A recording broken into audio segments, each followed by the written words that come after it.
আসসালামু আলাইকুম।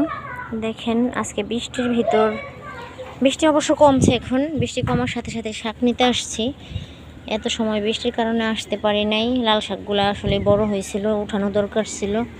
এখানে কিন্তু অনেকগুলো লাল শাক উঠে এনেছে। এই দেখেন কত সুন্দর, মাশাল্লাহ। আর এই যে এগুলো রেখে দিছি, এগুলো বেশি ছোট তো তাই রেখে দিছি, পরে আবার উঠায় নিব একদিন।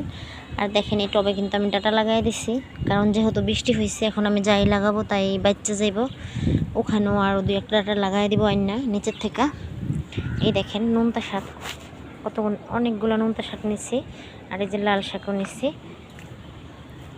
আর কিছু শাক নিব।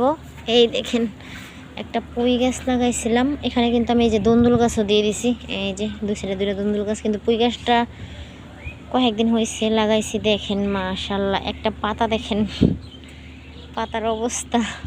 এখন এগুলো ছিঁড়ে নিব কিছু গোড়ার থেকে, এটার কারণে না হয় দন্দুল গাছগুলো উঠতে পারবো না। দেখেন মাশাল্লাহ, দেখার মতো। দেখেন এক একটা পাতা, এই পাতাটা আবার কীভাবে যেন ছিদ্র হয়ে গেছে।